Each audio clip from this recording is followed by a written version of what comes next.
Iho, bakit kailangan mo pang umalis? Kung may hindi ka nagugustuhan sa atin, at least have the decency to let us know. Hindi yung ganyang pinaiiral mo ang pagka-impulsive mo. Nakabihis ng pagka-alarma sa mukha ni Mrs. Trinidad, ngunit wala sa hibig nito ang pakikiusap. Gusto namang matawa ni Noel, ngunit pinigil niya. Seryoso ang matanda sa paraang hindi niya malaman kung nakikiusap o nanenermo na naman. Ma'am, hindi ho ako mag-a-abroad. Walang pagbibiro sa tinig ni Noel at manapay nanunuya. Doon lang ho ako pupunta sa rest house natin. Kung magiging at peace ho doon ang isip ko, baka sakaling magbago ang isip kong bumili ng bahay at lupa sa lugar na hindi niyo malalaman kung saan. Dinirektang pagbabanta iyon na wag siyang susundan ng sino man sa ama at ina habang nagpapagaling siya ng sugat sa pagkatao at kaluluwa. At paano operasyon mo? Hindi pa pantay ang mga paa mo, Noelito. And look at your face.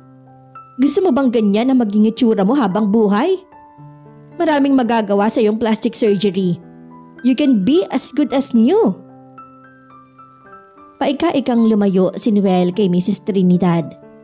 Sinundan siya nito nang pumasok siya sa silid na nasa left wing ng malaking bahay. Kinuha niya ang malaking traveling bag sa ibabaw ng tukador at nagsimulang mag-impake na ng mga damit. Hindi pa kita pinapayagan. Namayawang si Mrs. Trinidad. Ma'am, I'm 28 years old. Hindi niya tinigilan ang ginagawa. Matagal na akong may edad kung hindi niyo napapansin.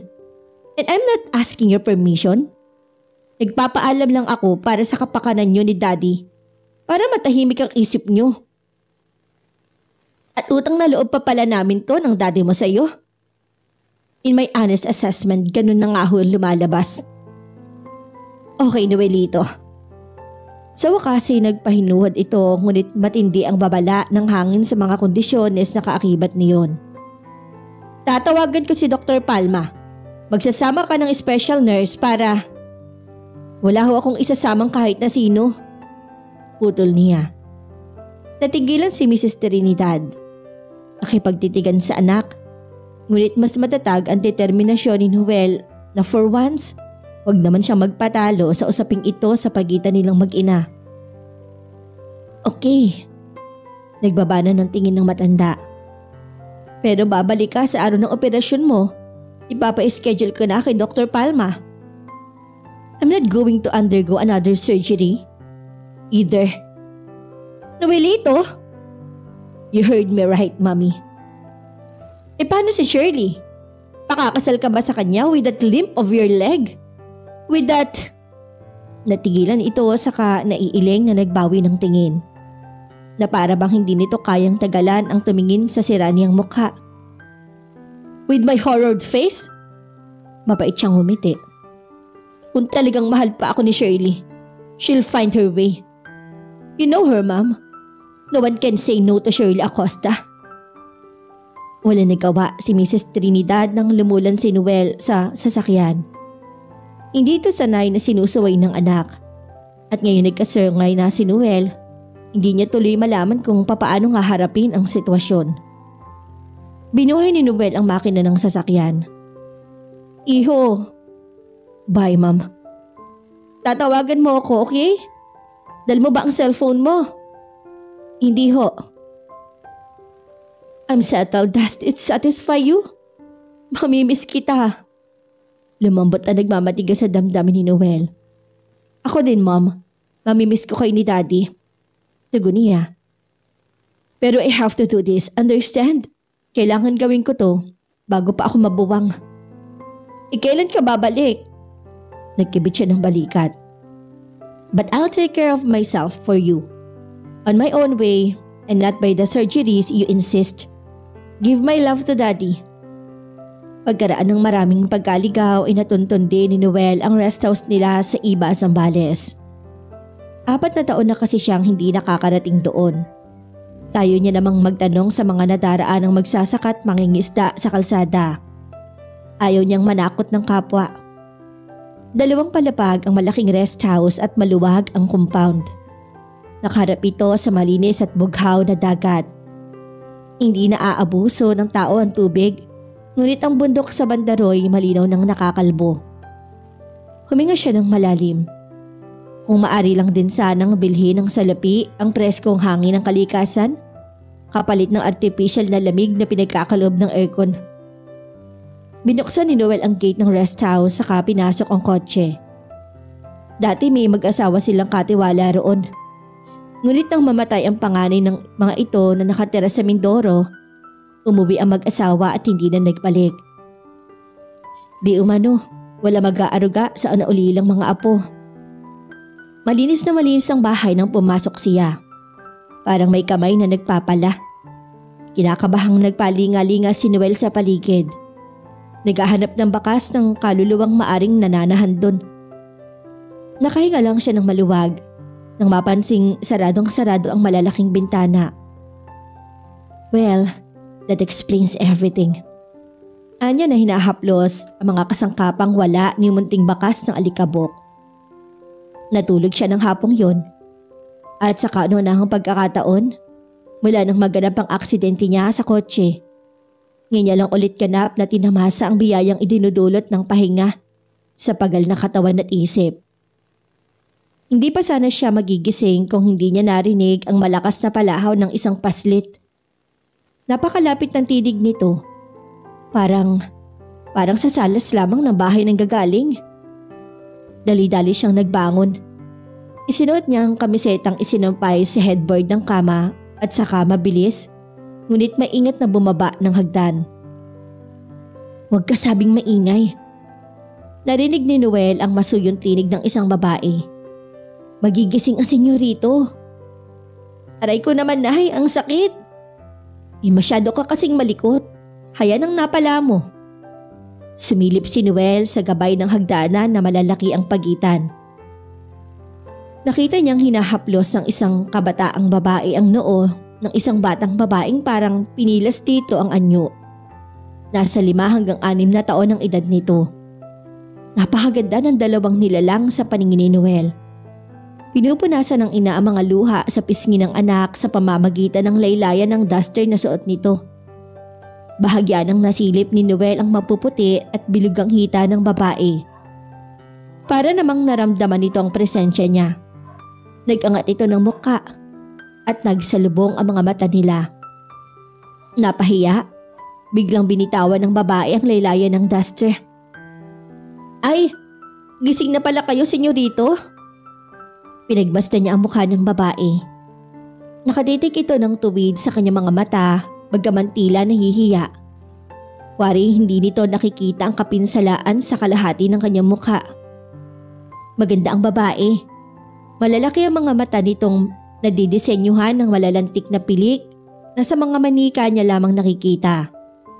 Katamtaman ng taas nito ngunit makatawag pansin ng kakinisan ng kutis. Kutis hindi nababagay sa isang muchacha. May kauna-unawa ang init na lumukob sa kanyang pagkatao. Nang hindi sinasadyay maparaan niya ng tingin ang dibdib nitong bagaman may kaliit ay nakatindig naman na may paparangalan. Sino ka? Tulian ang bumaba ng hagdan si Noel.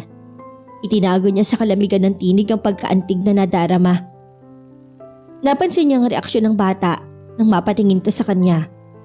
Nagtago to, parang nangangalong sa likod ng ina, natatakot sa salbahing mamaw. Pinigil naman niyang kagustuhang magbuntong hininga. Ellen po, sir. Pagpapakilala nito. Binalingan nito ang bata at saka hinawakan sa braso. Ito po ang anak ko, si Nelia. Pasensya na ho kayo, mahiyain talaga to. Tumango si Noel at nagwawalang bahala.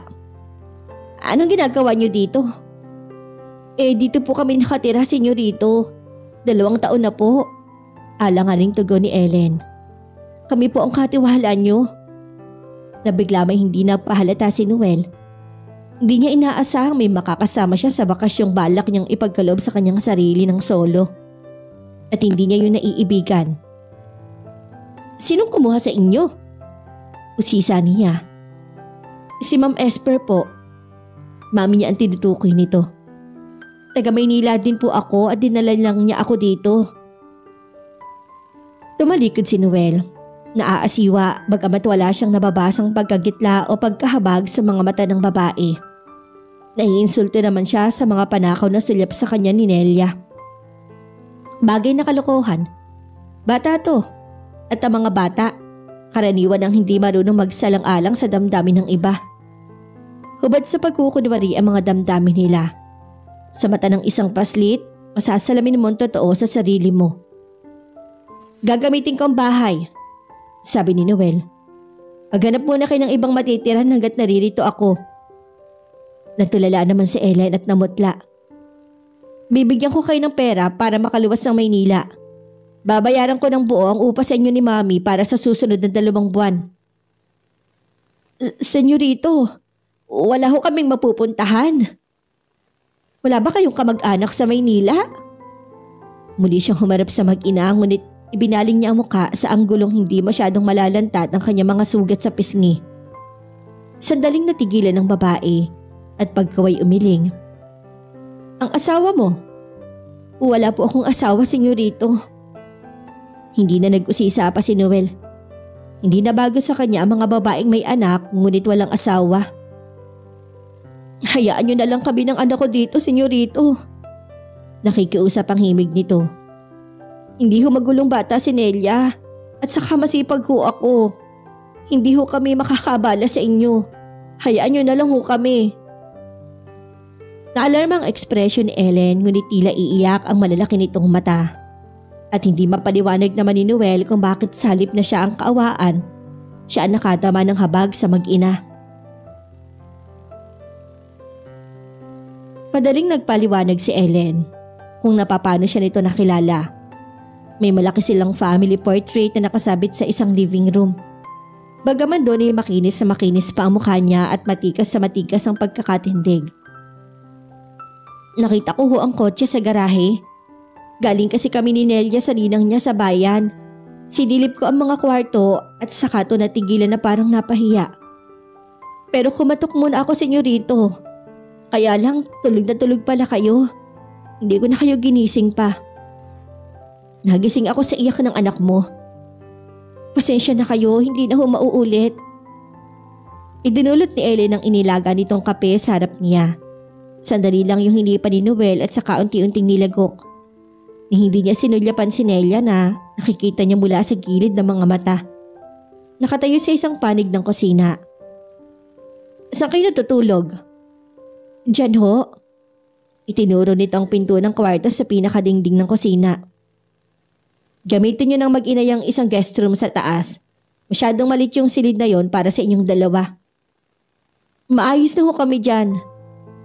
Mainit doon ay. Protesta naman ng paslit. Nandilot naman ng mga mata ni Ellen. Hindi mainit doon, bubuksan lang natin ang ventilador. Pero ang liit ng bintana, nay.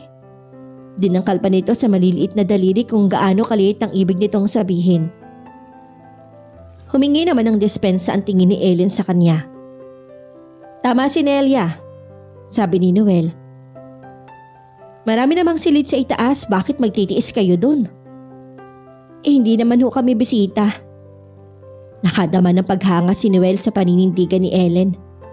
Sobra-sobrang pagkakataon nitong makialam sa malalakit eleganting silid ng bahay. Ngunit pinili pa rin itong sa servant's quarter matulog. Actually, dating silid yun ng binatilyong hardinero nila na mas at home sa maliliit na kwarto. Kahit ang dating mag-asawa nakatiwala nila noon ay sa mga silid sa itaas sa tutulog. Dito na kayo nakatira. Inisang lagok na ni Noel ang natitirang kape sa tasa. Hala, maglipat kayo ng gamit nyo doon. Pero, gusto mong tumira dito, Ellen? Inilapag niya ang tasa sa mesa. Sumunod ka sa utos ko. Namamanghang tinitigan siya ni Ellen. Napansin ni Noel ang pagkakatiim ng mga bagang nito. Halata ang pagtitimpi ng inis. Gayon may tumalikod na to at pumasok sa pinto ng maliliit na silid ng hindi isinasatinig ang reklamo. Nakadama naman ng pagsisisi sa sarili si Noel. Hindi niya nais insultuhin si Ellen o ipamukha dito na siya ang amo. Gusto lamang niyang gawin ng kabutihan ng mag-ina. Dinala niya ang tasa sa lababo, hinugasan at saka itinaob sa pamingganan. Nagulat siya nang biglang may humila sa laylayan ng suot niyang kamiseta. Si Nelia nabalingan niya na nakangiti. "Salamat po," sabi nito. "Hindi na sasakit ang likod ni nanay. Ang tigas-tigas ng papag." Humugis din ang ngiti sa labi ni Noel ang ihatid ng tingin ng kakandi-kandilit na bata. Hindi siya kinibo ni Ellen ng gabing iyon. Bagamat sumasagot naman kapag tinatanong, hindi sumalo ang mag-ina sa hapunan. Hindi na siya nagpumilit ng tanggihan nitong alok niya. Kung tutuusin, umaayon ang sitwasyon sa nais ni Noel. Para na rin siya nag-iisa sa bahay. Sinisilbihan lang ng isang robot na marunong magsalita. Ngunit hindi niya mapaliwanag kung bakit nababahala siya sa kalamigan ni Ellen. Umalis siya sa Maynila upang takasan ang damdaming sumasaid sa kanyang bride. Siya na dating matikas at magandang lalaki, sanay habulin at tinginan ng mga babae. Isang kinikilalang doktor sa ospital na pag-aari ng mga magulang at sanay sa pagpipitagan, kinainggitan at hindi kinahahabagan ng mga kaibigan at mga taong nasasakupan ng kanyang kapangyarihan. Mula nang mabangga ang kotse niya at madisporma ang mapanghalina niyang anyo, nagbago na ang lahat. Oo nga't naroroon pa rin ang pagpipitagan, ngunit sa tuwing dadalawin siya ng mga kaibigan, bagamat pinipilit na mga itong ikubli ang pagkadismaya sa kinalabasan ng kanyang itsura, nababasa niya pa rin yun sa kanilang mga mata. Para siyang babasaging kasangkapan sa paningin ng lahat. Iniiwasang masaling sa takot na magkalamat. Walang may lakas na loob na kumontra. Ang totoo, maging ang pagkadominanting mami niya nabawasan sa panahon ng kanyang pagpapagaling. Ngunit ang mga sugat niya sa katawan ay naghilom lamang upang magbukas ng mas mahahabding sugat sa kanyang pagkatao. Kaya bakit siya mag-aalala sa pakikitungo ni Ellen? Mas mainam na hindi sila magkalapit. Mas mabuting hindi na nito matutuhang magmalasakit sa kanya. Hindi lang siya sanay na may nakakasamaan ng loob. Maging yun ay isang taong bayaran upang manilbihan sa kanyang pamilya. Gumawa ng desisyon si Noel. Kakausapin niya si Ellen kinabukasan ng umaga. Ngunit hindi niya na naisagawa ang balak dahil masiglang Ellen ang dinatnan niya na nagsasangag sa kusina ng kanin. "Si Nelia? Nasa banyo ho, naliligo." Binitawan nito ang syanse. "Gusto mo niyo munang magkape? Malapit na naman hong maluto tong sinangag. Ako na lang magtitimpla. Ako na ho, senyorito. Maghanap ka na lang ng ibang magagawa. Ellen, hindi ko inaasa sa iba ang mga bagay na kaya kong gawin para sa sarili ko." Tinungo niya ang thermoset at nagtimpla ng 2 tasa ng kape. Hindi na inapansin ni Ellen dahil ibinalik na nito ang pansin sa paghahalo ng sinangag. Kaya nagulat pa ang babae nang iabot niya dito ang 1 tasa. "Bakit? Hindi ka ba umiinom ng kape?" Nagtatakang tanong ni Noel nang mapatanga sa kanya si Ellen. Umiinom ho," tugon nito. "Kaya lang hindi na sana ho kayo nag-abala. Peace offering ko yan. Nahalata ako nagalit ka sa akin kahapon eh." Hindi yung tinanggi ni Ellen. Inihingi lang nito ng despensa. Hinalo-halo nito ng kutsarita ang kape upang madaling lumamig. "Alam ko hong maganda ang motibo niyo sa pagbibigay ng silid sa aming mag-ina," paliwanag nito. "Kaya lang ayokong masanay si Nelia sa malambot na kama. Baka hanap-hanapin niya pag nagbalik kami sa papag." Bakit naman kayo babalik? Hindi ho natin masasabi kung hanggang kailan niyo kakailanganin ang serbisyo ko." Pinatay na nito ang kalan at nagsimulang magsali ng sinangag sa bandihadong kinuha sa paminggalan. "Paano kung hindi kasing bait ninyo ang susunod ko maging amo? O kung hindi na ulit ako makakita ng trabaho?" Malinaw niyang naintindihan ang punto ni Ellen. Bilang nag-iisang anak na mag-asawang Trinidad, malinaw na tinanaw ni Noel ang bukas na maayos, masagana at payapa. Maging nang ligawan niya si Shirley, pinili niya to hindi dahil sa pag-ibig, kundi dahil ito ang tipo ng babaeng ikararangal niyang iharap sa lipunan. Ngunit ang kinabukasang yun ay agad na binago ng trahedyang tumating na hindi inaasahan. Sa pagkakaintindi ko, pilit na itinuon ni Noel ang atensyon sa kausap. Bagay na natuklasan niyang hindi naman pala mahirap gawin. Ikaw ang inaalala ni Nelia kaya gusto niyang mahiga sa kutsyon. Sumasakit daw kasi lagi ang likod mo. Napangiti naman si Ellen. Sinabi niya yun sa'yo? Nagpasalamat siya sa akin kagabi. Natawag ang pansin nila ni Nelia nang lumabas ito sa banyong kanugnog lang sa kusina. Nakatapi lang ng tuwalya ang bata. Tumutulo pa ang tubig sa maikling gupit ng buhok. Luto ka na, Nay. Kakain na tayo. Nagugutom na ako. Nang mapansin si Noel, lumapit ang paslit sa kanya. Tingin niya parang gusto pang kumandong at nag-aalangan lamang at basa. Ang sarap po ng tulog ko, sabi nito. Kahit hindi binuhay ni nanay ang aircon. Masyado kang mareklamo, sabay naman ni Ellen. Una sabi mo maliit lang ang bintana natin. Nang lumaki naman naghahanap ka pa ng aircon. Talagang ganyan ang bata, natatawa namang sabi ni Noel. Magbihis ka muna, utos ni Ellen sa anak. Hindi ka pa nakakapagbihis, pagkain agad ang hinahanap mo. Bigli namang sumunod ang bata sa ina. Mabutit maaga mo siyang natrain ng pagpapaligot mag-ayos ang sarili niya. Una ni Noel. Hindi ko siya mabibigyan ng yaya. Simple naman tugon ni Ellen. Noong umagang iyon, inakasalo ni Noel ang mag-ina sa almusal. Sa bahay nila sa Fairview, madalas siyang kumain na nag-iisa. Pero sabi niya kay Ellen, malungkot ang walang kasalo at hindi ako sanay. Naging maganda ang relasyon nila ni Ellen mula noon. Nakalimutan na ni Noel ang pagkailang sa kanyang anyo. Kung nung una, lagi siya naka-side view upang maitago sa babae ang mga peklat ng tahi niya sa mukha. Ngayon, madalas siya nang nakakalimutan na may kapansanan siya. Kung hindi pa ipapaalala ng salamin ang kanyang itsura. Hindi niya pa magugunita ang mga bagay na nagtulak sa kanya para ikulong ang sarili sa rest house. Maging si Nelia hindi na nagpapakita ng pagkatakot sa kanyang itsura. Madalas na nakabuntot sa kanyang bata kapag nagdidilig at nag-aayos siya ng halaman sa hardin. Kasama rin ito sa pilantod niyang pagda-jogging sa hardin ng bahay kapag umaga. At maraming kwento si Nelia. Sabi ni nanay, mas malaki pa raw dito ang bahay niya noon. Iminiwesta rin ito ang kalakhan ng rest house habang kumakain ng ice cream sa cone. Malaking malaki at saka marami daw silang katulong. Natutulog daw siya sa malambot na kama. Naisip ni Noel na siguro'y bahay ang unang amo ni Ellen ang tinutukoy ni Nelia. Sabi ko sa nanay, balik na lang kami doon. Pero sabi niya hindi pwede. Bakit daw? Pati anot ni Noel sa pagbibida ng bata. Galit daw sa amin na nakatira doon eh. Galit? Kasi daw pinanganak niya ako. Napatalsik sa trabaho si Ellen dahil nagbuntis. Dating amo kaya niya ang ama ni Nelia? Gusto niyang malaman ang totoo. Ngunit hindi niya naman matanong si Ellen. Naniniwala siya sa privacy. Kahit malapit na ang loob niya sa babae, hindi niya rin naman binubuksan dito ang kanyang buhay. At hindi rin ito nag-uusisa. Sa pasasalamat niya, nag-aaral ka na ba, Nelia? Paibang tanong ni Noel. Sa susunod na taon daw, sabi ni nanay, papasok daw ako sa kinder. Ano yung kinder, senyorito? Napangiti siya sa tawag nito sa kanya.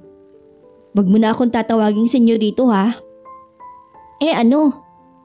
Tito Noel na lang. Alanganin naman ng bata. Baka magalit si nanay eh. Sabi niya senyorito ka daw namin. Hindi, ako ang bahala sa nanay mo. Sige, di Tito Noel pala. Ayon nito. Ano yung kinder, Tito Noel? Nag-isip si Noel na magandang paliwanag na maintindihan ng bata. Pero mahirap kaya sabi niya na lang. Doon ka tuturo ang bumasa at sumulat. Marunong na akong sumulat eh. Tumaas ang isang kilay ni Noel. Oh, tinuruan ako ni nanay at saka marunong din ako mag-drawing ng cat. Gusto mo ipakita ko sa'yo? Ginulo na ni Noel ang buhok ni Nelia. Mamaya sa bahay. Nangingiting pinagmamasta ni Ellen sina Noel at Nelia. Mula sa bintanang salamin ng silid nilang mag-ina sa itaas ng bahay. Natutuwa siya sa pagbibigay panahon ni Noel sa anak niya. Hindi sanay makitungo si Nelia sa isang lalaki. Si Noel ang kanunahang lalaking nakasama nito ng matagal Walang amang kinagisnan si Nelia at bagaman hindi ito nagtatanong, batid niyang nadarama nito ang kakulangan sa buhay. Kung sana naging matapang lang si Patrick. Kung sana natuto siyang ipaglaban ni Patrick. Binitawan niya ang kortina hanggang sa tuluyan na yung ikinubli ang imahe ng dalawa sa hardin. Ngunit sa kanyang balintataw, nananatiling nakapagkit ang may giliw na pakikipaghuntahan ni Noel sa kanyang anak. At sa loob ng maraming taon, ngayon niya lamang muling naramdaman ang masuyong paghaplos ang di nakikitang kamay sa kanyang puso. Sinimula ni Ellen ang pagliligpit sa silid.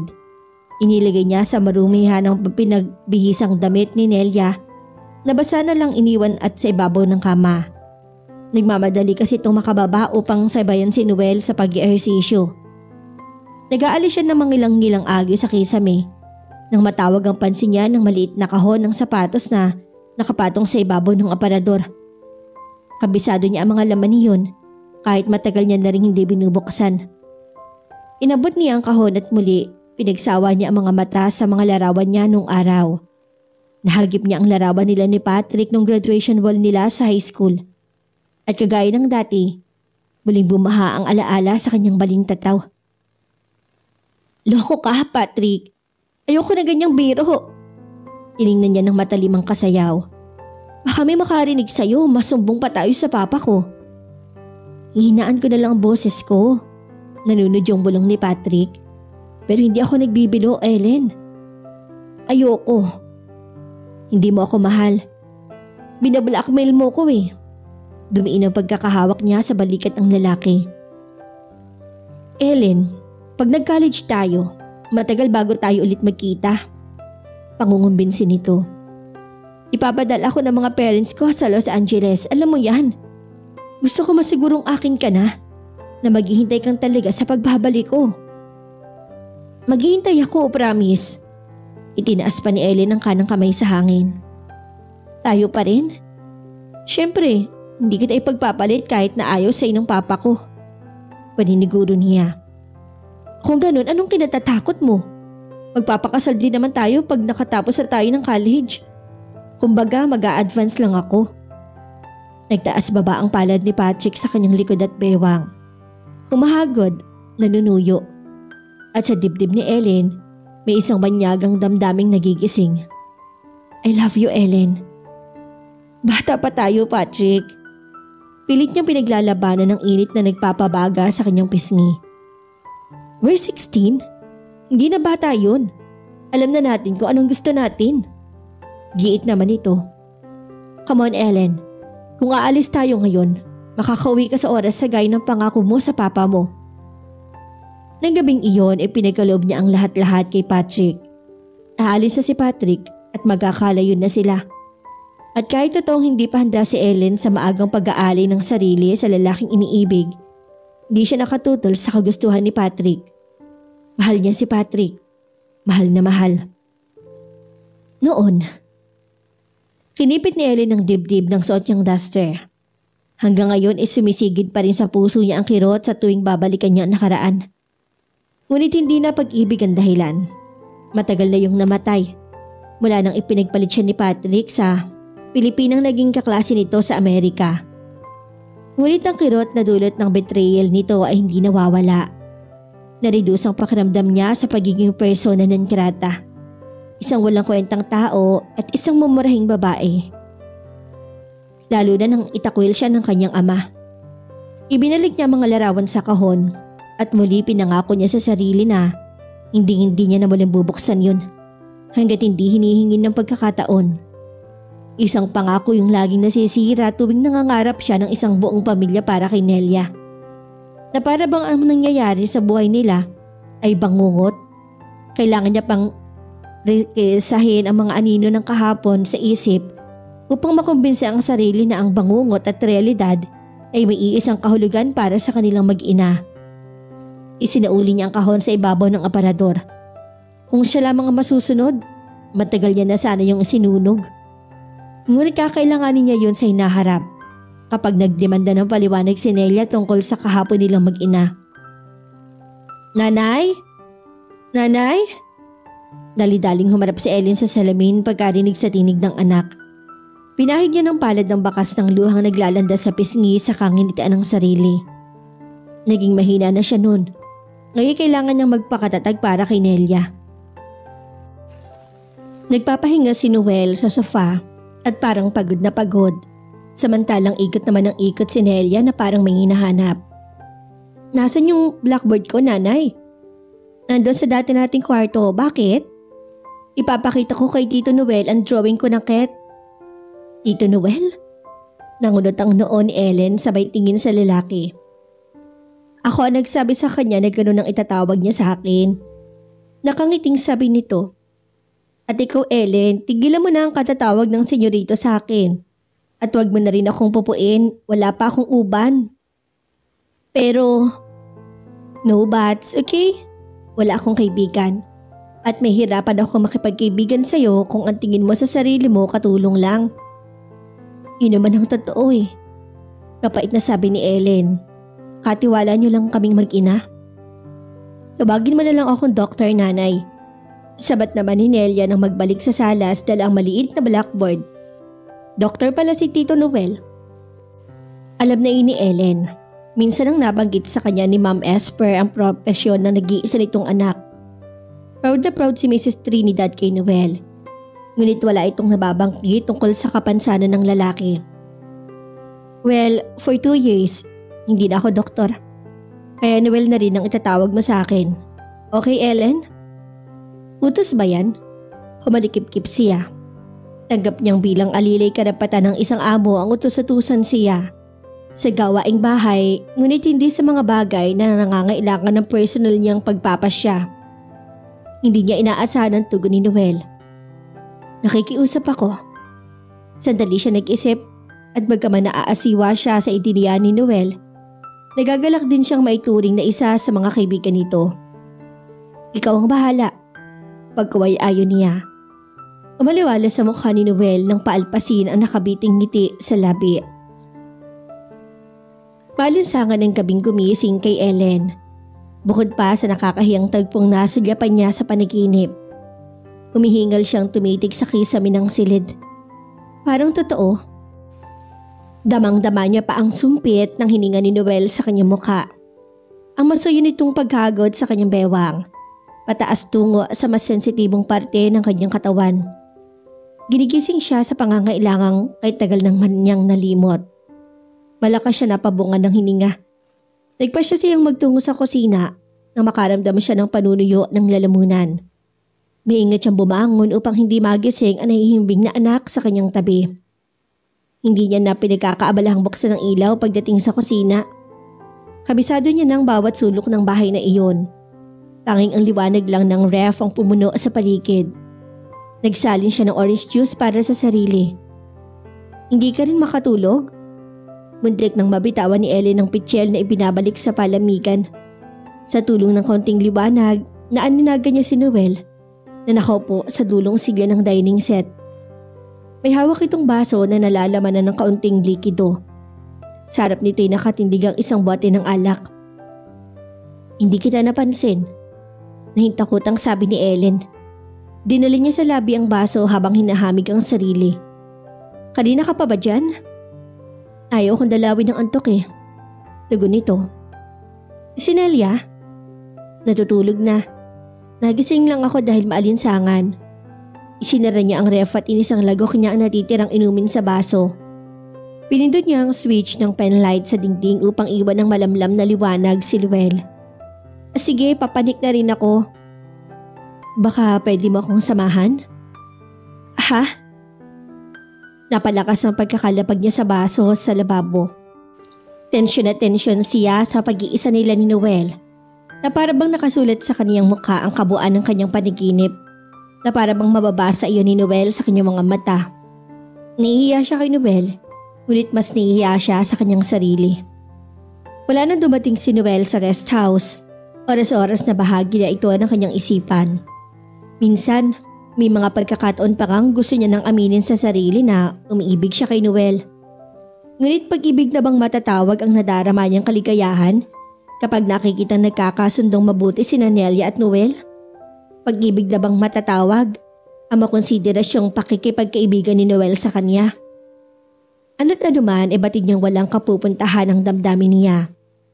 Alila lang siya, isang dalagang ina. Samantalang si Noel ay isang doktor, nag-iisang eredero ng mag-asawang Trinidad.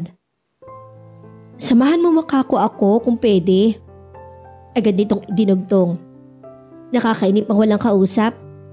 Hey, are you okay? Namumutla ka yata. Hindi, ayos lang ako. Pinalpas ni Ellen ng isang artificial ng ngiti at naupo siyang paharap sa lalaki. Sa kabilang panig ng mesa. Umiinom ka? May problema ka ba? Nakasunod ang problema saan man, di ba? Hindi sumagot si Ellen. Hanggang ngayon sa kabila ng 5 taong nagdaan, nakalukob pa rin ang kahapon sa kasalukuyan nila ni Nelia. Nakatanggap ako ng tawag. Simula ni Noel. Galing kay mommy.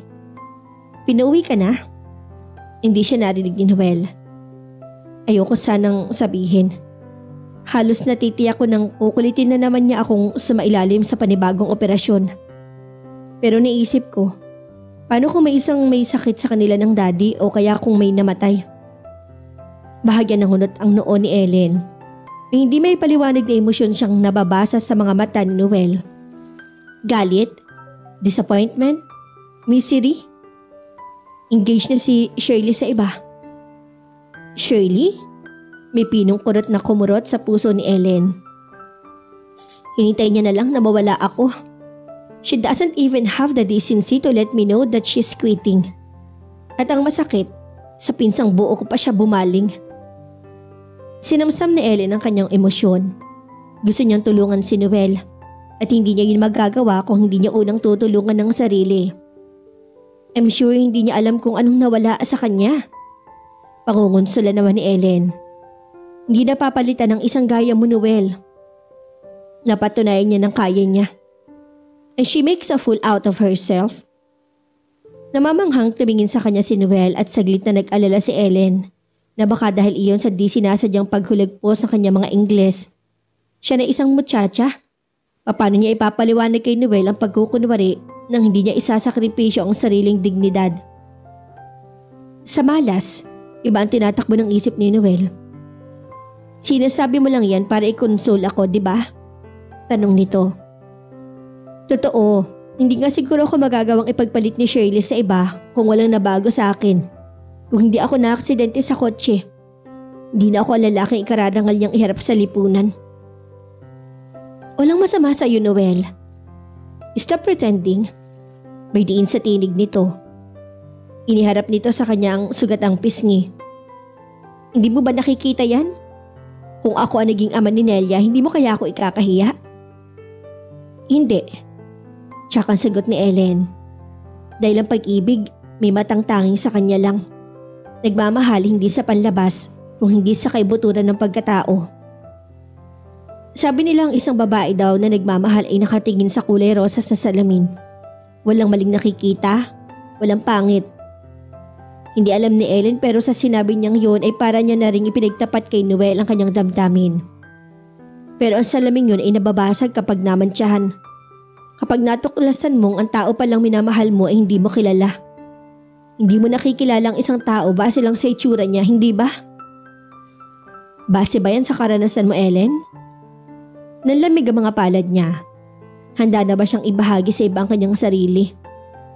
Hindi niya na hinintay na sumagot ang isip dahil parang may sariling kapangyarihan ng dila niyang nagpatuloy sa pagsasalita. Ayaw ng papa, ng tatay ko, sa ama ni Nelia. Tugon niya.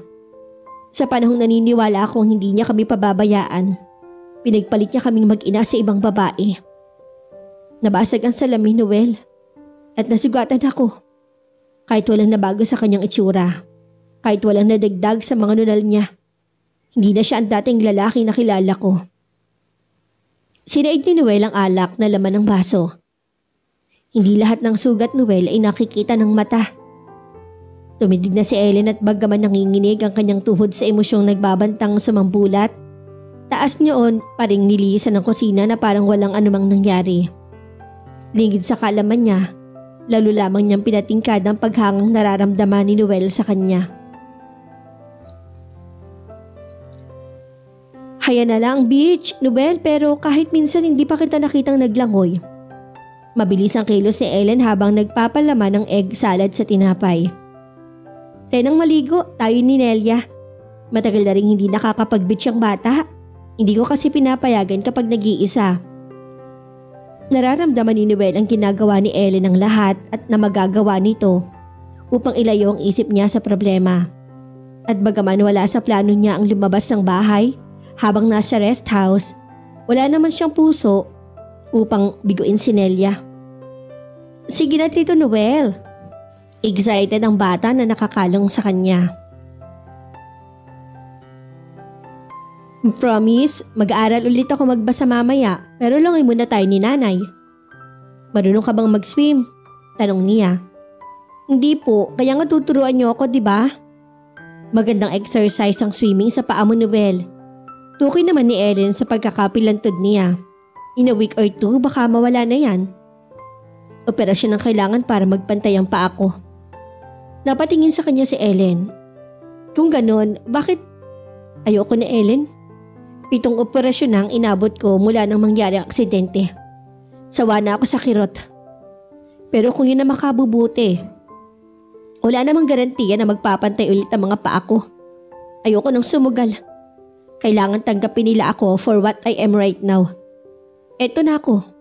Hindi ko na may babalik ang dating sarili ko kahit nagaano pa kaunlad ang sensyang sinasabi nila. Nay, anong kulay ng bathing suit ang gagamitin ko? Inosenteng sabat naman ni Nelia sa seryosong pag-uusap nila. Kahit ano, pati anod ni Ellen. Ayaw niya na rin namang sirain ang araw ni Noel. Pumili ka na lang ng gusto mo. Parang picnic ang nangyari. Inilabas sila ang malaking payong sa bodega at itinulo sa buhangin. Nagsapin sila ng beach towel na mauupuan. Pareho naka-t-shirt at shorts sina Ellen at Noel. Wala ka bang bathing suit? Tanong ni Noel. Baka magka-sunburn ka, hindi magpantay ang kulay mo. Nawawala din yun kapag nakulong na ulit ako sa bahay. Hindi na yata mangyayari yun. Bala ko kasing tuwing hapon, hayayain kayo mag-ina na lumangoy. Parang isang mag-anak silang naglunoy sa tubig. Tili ng tili si Nelia habang inihahagis ni Noel. Kahit hindi kasali sa katuwaan ng dalawa, nasisiya na rin si Ellen sa simpleng panonood lang. Kakain muna ako Tito Noel. Sa wakas, hinagutom din si Nelia. Time out muna. Yung juice ang iinumin mo. Bili ni Ellen. Huwag ka magbubukas ng soft drinks. Kay Tito Noel lang yon. Hayaan mo siya kung gusto niya. Sabi ni Noel. Ayoko siyang sanayin. Sa simpleng salitang iyon inatumbok na ni Noel ang ibig nitong sabihin. Ayaw sanayin ni Ellen ang anak sa kalayawan dahil para kay Ellen, walang kinabukasang natitiyak. Paano niya ba sasabihin na sa mag-ina na gusto niya nang maging bahagi ito ng kanyang bukas? Unahan tayo sa paglangoy, Noel. Pinukaw ni Ellen ang kanyang isipan. Kung sino makakakuha sa salbabida ni Nelia, siyang panalo. Tinanaw ni Noel ang salbabida ni Nelia. Tinangay na yun ang alon sa malayo. Anong premyo? Nakangiting tanong niya. Winner's choice. Bahay at lupa? Huwag kang hihiling ng imposible. Gaya ng inaasahan, naunahan niya si Ellen. Kahit na mahusay din itong manlalangoy. Nung nasa college pa si Noel, madalas siyang mag-uwi ng trophy sa swim race. Humihingal si Ellen ng iahon ng mukha sa tubig. Tumutulo ang tubig sa dulo ng malalantik nitong pilik. Wala sa loob na nilasahan nito ang alat ng tubig dagat sa mga labi. At napigil ni Noel ang hininga. So, humihingal pa rin si Ellen nang magtaas ng mukha sa kanya. Anong gusto mong premyo? Nilingan ni Noel ang kinaroroonan ni Nelia. Tapos ang kumain ng bata at ngayon abalan naman sa pagtatayo ng kustilyong buhangin. Nakapwesto itong napatalikod sa kanila. Nang harapin niya si Ellen, hindi niya pinigilan ang paghinga. Kasabay ng paghulagpos ang tinitimping damdamin. Walang babalang bumaba ang mga labi niya sa bibig nitong sa kanyang pagkamanghay, natuklasan niyang naghihintay. Gumapang ang mga labi ni Ellen sa kanyang pisngi. Isa-isa nitong pinaraan ng labi ang magkakasanggang mga sugat. Hindi ka ba naapektuhan ng itsura ko, Ellen? Nakangambang tanong ni Noel. Naalala mo tungkol sa salaming rosas? Balik na tanong naman ng babae. Hindi ka nanalo sa karera natin, Noel, at sinadya ko magpatalo para ikaw humingi ng premyo nung nahulaan ko naman agad kung ano. Dinala niya sa labi ang palad ni Ellen na kada-80 sa kanyang pisngi. Ayaw naman ng maalala ni Ellen sa sitwasyon nila ni Noel. Kung ang relasyon nila hanggang bukas na lang, so be it. Pero sa ngayon, sasamantalahin niya na ang pag-iipon ng alaalang mababalikan niya sa pag-iisa kapag wala na si Noel sa mga bisig niya. Papayag ka bang ako ang maging tatay mo, Nelia? Muntik nang mabitawan ni Ellen ang hinuhugasang plato sa kusina. Napatingin siya sa 2 taong abala sa pagtuturoan ng pagkukulay sa coloring book sa mesa. Maging si Nelia ay halatang nagulat sa tanong ng lalaki. Nanlalaki ang mga mata nitong nag-angat ng mukha. Totoo, Tito Noel? Tatay nang itatawag ko sa'yo? Itanong mo sa nanay mo. Nakikiusap na tumingin sa kanya ang paslit at nakadama siya ng habag sa anak. Sabik na sabik si Nelia sa isang ama. Ang masakit, kahit sa puntong ito ng relasyon nila ni Noel, hindi niya pa mapagkakaloob ang kulang sa buhay ni Nelia. Maraan siyang umiling na kinapanganga ni Noel. Tito Noel pa rin ang itatawag mo sa kanya. Simpleng pahayag niya. Pero Nay, narinig mo ako, Nelia. Natahimik ang bata at hindi na kailangan lumingon ni Ellen upang makita ang latay ng kirot sa mga mata ni Noel. Nararamdaman niya iyong naglalagos sa kanyang likod. Akala ko totoo ka. May panunumbat ang tinig ni Noel nang sundan siya sa veranda. Iniwan nito si Nelia sa tahimik na pagkukulay ng mga larawan sa libro. Akala ko'y totoong mahal mo ko. Hindi mo ako kilala, Noel. Pero mahal kita. Kagaya ng sinabi ko na babasag ang rosas sa salamin kapag namantsahan. Marami ka pang matutuklasan sa pagkatao ko na hindi mo magugustuhan. Pumiyok ang tinig ni Ellen. At yung sinabi mong mahal-mahal, nalilito ka lang sa damdamin mo. Nasaktan ka lang sa ginawa ni Shirley kaya't nabaling ang tingin mo sa tulad kong alila. Hindi ko mahal si Shirley. Mabilis sa pagtutuwid ni Noel. Madaling ipaliwanag kung bakit ako nasaktan. Lalaki ako, mayabang. Hindi ko matanggap na madali niya akong matatalikuran dahil lang sa pumangit kong anyo. Pero hindi totoong minahal ko siya. Right from the start, alam namin ni Shirley ang totoo. Perpekto kami para sa isa't isa. Doktor ako. Doktora siya. Parehong mayaman ng pamilya namin. Maganda siya at ako. Nag-fade out ang tinig ni Noel. Magandang tao ka pa rin, Noel. Dugtong ni Ellen. Hanggang ngayon, kailangan paniwalaan mo muna yan para mapaniwala mo ang kapwa mo. Nabasa ko na ang mga mensahe sa mga mata ni Shirley nang una niyang makita ang kinalabasan ng aksidente ko sa ospital. Sabi ni Mommy, kasalanan ko daw kung bakit nawala sa akin si Shirley. Pumayag lang sanang ako na panibagong operasyon sa plastic surgery na pinipilit nila sa akin. But they have to accept you for what you've become, right? Kinalimutan na ni Ellen ang pagkukubli sa sekundaryang lingwahe ng pinagmulan niyang pamilya. Matanong nga kita, natanggap mo na ba kung ano ka ngayon, Noel? Hindi nakasagot ang lalaki. Yan ang dahilan kung bakit hindi kita matatanggap. Pagtatapos ni Ellen, I'm a loser myself. Ayoko matali sa isa pang talunan. Kawawa lang si Nelia at ang magiging anak ko pa. Hindi inaasahan ni Noel ang pagdating ng isang panauhin. Elmer? Bati niya sa lalaking tumimbre sa doorbell. Long time no see, pare. Anong ginagawa mo dito? Kumusta? Malawak ang sinakop ng ngiti sa mukha ng kinakapatid. Mabuti, mabuti. Aminin man niya o hindi, isabik din siya sa dalo ng isang kaibigan. Bubuksan ko ang gate, ipasok mo ang kotse mo. Parang may nais pang sabihin si Elmer. Ngunit tumalikod din ito at muling lumulan sa sasakyan. Kailan ka pa dumating? Tanong ni Noel ang makapasok na sila ng panauhin sa salas. Nagsasampay sa likod bahay si Ellen kaya't siya na ang nagdulot dito ng maiinom. Nung isang linggo lang. Isang piloto si Elmer na nakabase sa Australia. Dati niya itong kaklase sa high school at inaanak sa binyag ng mami niya. Paano mo na lamang nandito ako? Tanong ni Noel. Itinanong ko siyempre sa ninang. Malilikot ang mga mata ni Elmer at parang may hinahanap. Hindi ko nabalitaan ang nangyari sa'yo. Wala nangyari sa akin. Tugon niya. Buhay na buhay pa ako.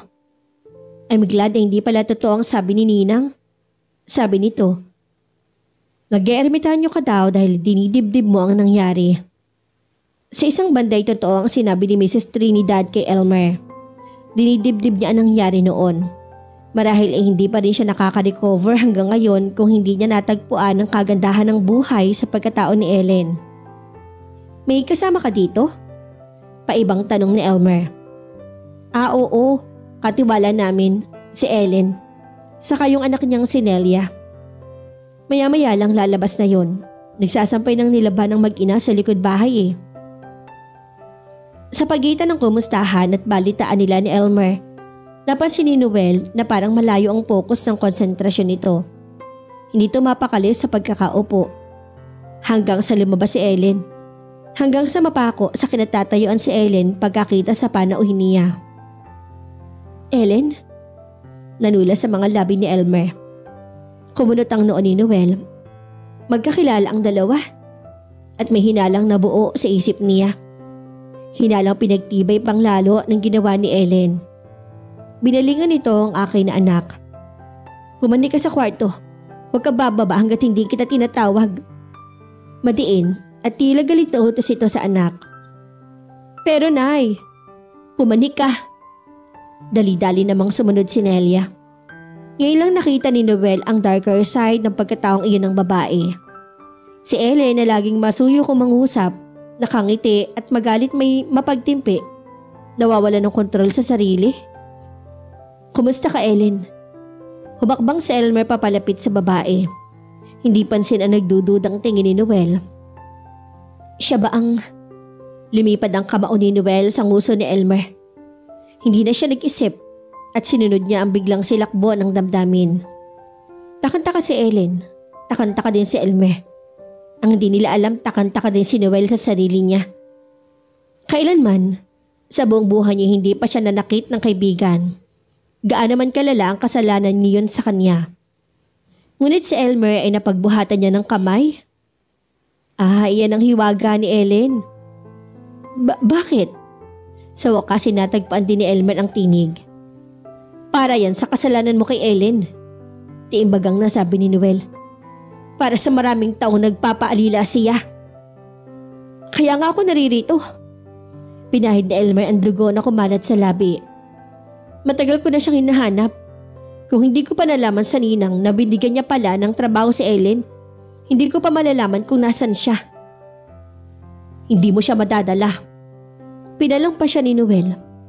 Ako ang magdidesisyon niyan, Noel. Agaw naman ni Ellen. Ako lang. Matalim ang tinging ipinukol sa kanya ng lalaki. Ellen, umuwi ka na sa atin. May sakit si Papa. Hinahanap ka niya. Gusto niyang makita ang kanyang apo. Hindi ka na niya kailangan, Elmer. Itinulak ni Noel ang balikat ng kaibigan.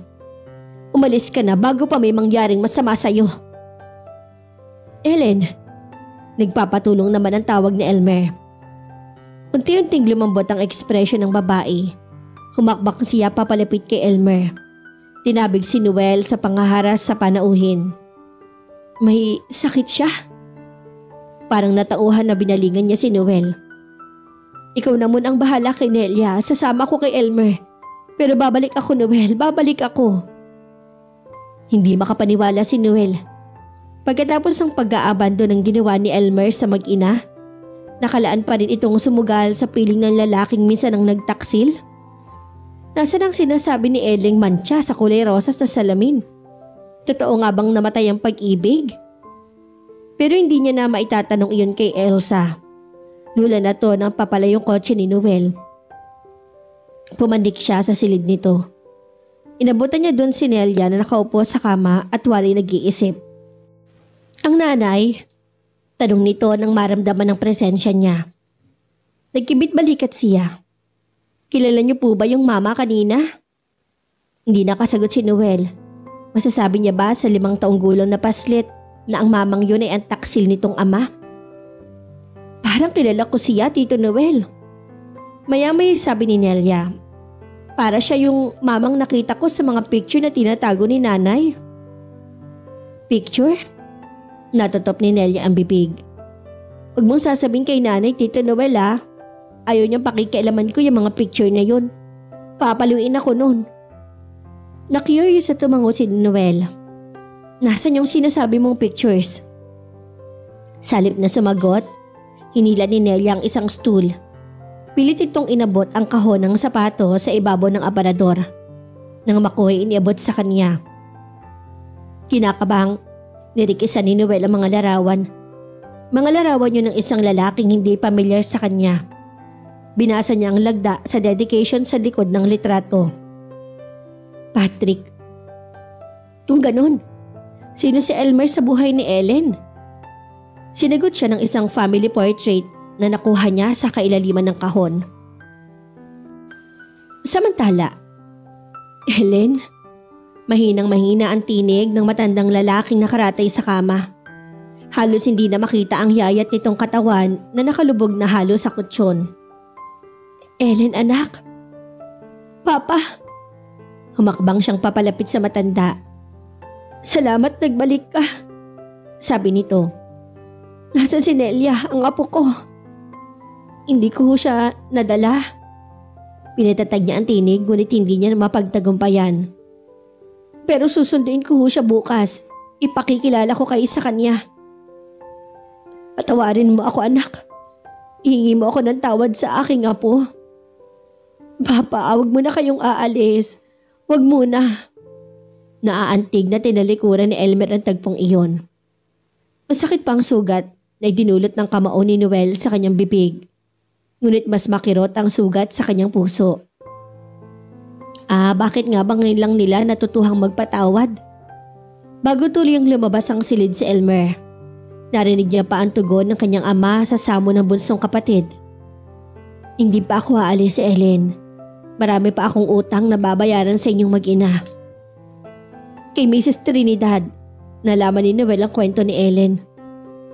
16 lang si Ellen nang mabuntis siya ng boyfriend nito na si Patrick. Hindi na nalaman nun ng lalaki dahil sa Los Angeles na nagpatuloy ng kolehiyo at hindi naman tumatawag kay Ellen kaya hindi niya alam kung ano ang address doon. Ang gusto ni Don Miguel, ang papa ni Ellen, ipalaglag yung bata. Nang hindi pumayag si Ellen ay itinago siya ni Don Miguel hanggang sa makapanganak. Ang gusto na mag-amang Elmer at Miguel ay paampon ng bata. Ayaw ni Ellen, ipinaglaban niya ang anak niya. Hanggang sa alisan siya ng mana ng ama. Kaya na masukang katulong si Ellen. Noong una, ay kung kani-kaninong tao lang siya nagpapaalila. Tugon ng mami niya. Natatakot siyang lumapit sa akin dahil alam niyang ang kaibigan ko ang papa niya at inaanak ko si Elmer. Ayaw ipaalam ni Ellen ang kinaroroonan nilang mag-ina. Ako man ho ang malagi sa katayuan niya. Sabi ni Noel, kalilimutan ko na ring meron pa akong pamilya. Nakita kami ni Ellen nang magsangla siya sa pawn shop natin sa may Caloocan. Patuloy ng matandang babae. Doon ko nalaman ang buhay niya. Naloko siyang maging katiwala na lang natin sa rest house na tinanggap niya naman sa kondisyong hindi malalaman ng kapatid niya at ama. Babae si Ellen pero mayabang siya kaya hindi ako nagdalawang isip na tulungan siya. Saglit na nilimi-limi ni Noel ang mga sinabi ng ina at mayat mayay kumunot ang noon niya. Kung ganon, bakit Ma'am Esper ang tawag niya sa inyo? Si Ellen ang may gusto nun. Mula daw nang mawala siya ng pamilya. Kasama nung nawala ang kasaganaang tinatamasan niya noon. Kaya wala na raw siyang karapatang tumawag sa akin ng tita. Amo niya daw ako at siya. Naputo lang sinasabi ni Mrs. Trinidad nang makita si Nelia na pababa ng hagdan. Bagong gising ang bata at nakakukusot pa ng mata. Naalala ni Noel ang kwento sa kanya ni Nelia. Tungkol sa malaking bahay na naging tahanan ni Ellen. Tungkol sa mga taong nakatira doon na galit sa mag-ina. Tito Noel, namalayan niya na lang ang paglapit ni Nelia nang hilahin nito ang kanyang kamay. Akala ko ba pupunta tayo sa nanay ko kaya tayo nandito sa bahay mo? Oo, Nelia. Hinaplos niya ang noo ng paslit. Pupuntahan natin ang nanay mo at ipapakilala niya sa iyo ang Lolo Miguel mo at si Tito Elmer. Kumunot ang noo ni Nelia. Sino? Nakangiting ginalo niya ang buhok ni Nelia. Hindi lahat ng sugat nakikita ng mata. Paulit-ulit pang naririnig ni Noel ang pangungusap na iyon ni Ellen habang minamaneho ang sasakyan patungo sa bahay ni Don Miguel. Sa kabila ng anyo ni Ellen tila mahina at babasagi, nakukubli ang isang personalidad na matatag at palaban. Kung tutuusin, mas mahirap ang buhay na pinagdaanan ni Ellen kaysa sa kanya. Sa kanya'y walang nawala kung hindi ang kagandahan ng pisikal niyang anyo. Si Shirley at ang kinabukasang kinakatawan nito. Ngunit ang kayamanan, kapangyarihan, respeto at mga mapagmalasakit na kaibigan ay hindi niya naiwala. Siya ang kusang tumalikod sa kanila. Samantalang si Ellen, may kakaibang dahilan sa pagtalikod sa mga bagay na minsan naging bahagi ng kanyang buhay. Kayamanan, karangyaan, dangal, pamilya at mga kaibigan sa alta sosyedad. Nagpaalipin, bumaba sa pedestal. May paglaban lamang ang karapatang mabuhay sa piling ng anak. Si Ellen hindi talo ng kagaya ng ipinaaako nito sa sarili. At si Ellen ay hindi nababagay sa isang talo ng gaya niya. Gulat na gulat si Ellen nang mapagbuksan ng pinto sina Noel at Nelia. Hindi na siya nakapagsalita nang agad na yumakap sa kanyang anak. Anong ginagawa niyo dito? Paano sa tanong niya habang papasok sila sa sala. Idinaan ko lang si Nelia. Tugon ni Noel. Alam ko namang kakaunin mo din siya sa rest house. Iniligtas sa kita sa bala. Tutal naman paluwas talaga ako. Napatanga si Ellen. Uuwi ka na? Kailangan eh. Pagkikibit balikat niya. Kakausapin ko pa si Dr. Palma. Ipapaschedule ko ang operasyon sa tuhod ko sa plastic surgery para sa mga peklet ko sa muka. Biglang-biglaan naman yata. Hindi na nakasagot si Noel nang nakangiting sumalubong sa kanila si Elmer. Nakakaunawang tinapik siya nito sa balikat saka nito binalingan si Nelia na matamang nakatitig dito. Pasensya ka na Elmer, sabi ni Noel sa kaibigan. Hindi ko alam na kapatid mo si Ellen. Akala ko eh. Akala mo si Patrick ako? Putol ni Elmer. Sinasabi ko na nga ba't selos ang kahulugan ng pambobontal mo eh. Binuntal mo siya, Tito Noel? Hindi makapaniwalang nanlaki ang mga mata ni Nelia. Hindi niya sinasadya, Nelia. Cam, gusto mo ng candy? Marami din akong dolls na binili para sa'yo. Natatawang inilayo ni Elmer ang pamangkin sa dalawa. So, bumuntong hininga si Noel. Aalis na ako. Kapag maayos na ang lahat, babalikan ko kayong mag-inanay. Uulitin ko ang offer kong maging tatay ni Nelia. Noel, of course, uulit-ulitin ko yun hanggang sa mapilitan kang pumayag. You don't have to undergo the operations if you don't want to, Noel. Sabi ni Ellen. Huwag mong gawin para sa akin. Kaya kitang tanggapin for what you are right now. Naalala mo ang rosa sa salamin? Hindi naman tiyan yun nang malaman ko ang kinatatakutan mong magbunyag sa akin, Ellen. Mas malinaw ko pang nakita ng isang talo ng gaya ko ay hindi nababagay sa iyo. Noel. Ellen, putol niya sa sasabihin pa nito. Papayag akong sa mailalim sa panibagong operasyon. Hindi lang para sa iyo. Mas para yun sa sarili ko. Para mabuong muli ang pakiramdam ko. Sa piling mo. Tila maiiyak ang mga mata ni Ellen nang titig sa kanya. Ngunit bago pa naglandas sa pisngi nito ang luha, bumaba na sa mga labi niya sa bibig nitong lagi nang naghihintay. Tatay Noel! At pinukaw sila ng maindayog na tinig ni Nelia. Nakatayo sa paanan ng hagdan. Hawak ni Elmer na nanonood sa kanila. Tatay na kita ha? Wika ng paslit. Sabay naman sila nagtawanan. At saka masuyong niyakap at hinalikan ni Noel si Ellen. Wakas. At dito na po nagtatapos ang kwento ng pag-ibig ni Noel at Ellen. Nawa kayo nag-enjoy at na in love Samahan niyo po akong muli sa mga susunod pang nakaka-inspire at nakakakilig na mga kwento ng pag-ibig na aking ibabahagi. Maraming salamat po. Hanggang sa muli. God bless us all.